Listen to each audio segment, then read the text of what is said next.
Happy Sunday sa mga kapitbahay ko dito sa buong Pilipinas.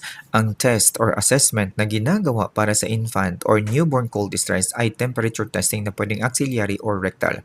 Ang auxiliary temperature ginagawa bilang nakaugaliang gawin or routinary activity at ang rectal temperature naman ay mas nakapagbibigay ng precise result sa body temperature. Yun nga lang hindi routine activity. Ginagawa ito kapag kinakailangan talaga tulad ng sa severe hypothermia. Ang normal newborn auxiliary temperature ay 36.5 hanggang 37.5 degrees Celsius or 97.5 hanggang 99.5 degree Fahrenheit. Ang normal range naman para sa rectal ay 36.6 hanggang 37.9 Celsius or 97.9 hanggang 100.2 Fahrenheit.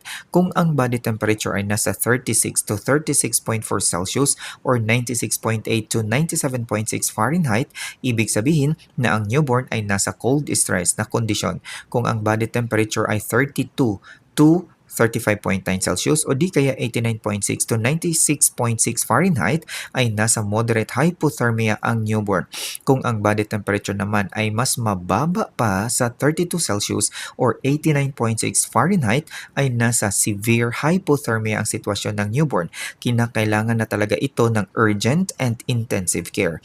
Ang peripheral evaluation naman ay ang paghahawak sa mga kamay or paa ng newborn sapagkat malalamig na extremities ay nagbibigay ng early signal para sa cold stress bago pa man bumagsak ang body temperature talaga. Ano naman ang dapat gagawin para maiwasan ang cold stress sa newborn?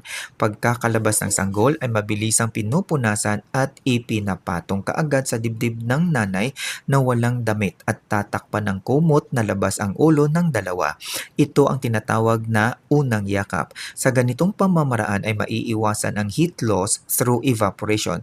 Pwede namang i-guide ng nurse ang mother to initiate first breastfeeding within the first hour upang mabigyan ng calories na kinakailangan sa pag-generate ng body warmness. Kinakailangan ding i-postpone muna ang unang pagpapaligo sa newborn ng 24 hours or isang araw upang maiwasan ang pagbagsak ng body temperature. Pwede namang takpan ang ulo or head covering like beanie or cap upang hindi malamigan ang ulo. Kung ang newborn ay isasalang sa x-ray, dapat may cover ang katawan with warm blanket o kaya yung x-ray plate ay i-cover ng blanket. Kung ipapatong naman sa mga surfaces, dapat ang surfaces ay bigyan naman ng or patungan naman ng malinis na tela para hindi basta-basta malalamigan ang newborn. Dapat ding maturuan ng nurse ang mother kung paano gagawin ang pagkakakarga sa newborn like skin-to-skin contact, proper breastfeeding at iba pa. Turuan din ng nurse kung paano iswaddle ang newborn or kung paano balutin ng maayos. Kung merong severe hypothermia ay inililipat ang newborn sa ICU at inilalagay sa incubator or sa radiant warmer. Dahil sa cold stress na condition ay maiisip ng nurse ang risk for ineffective body thermoregulation or hypothermia na nursing diagnosis. Hanggang dito na lamang po. Daghang salamat. Signing off, Bonggits.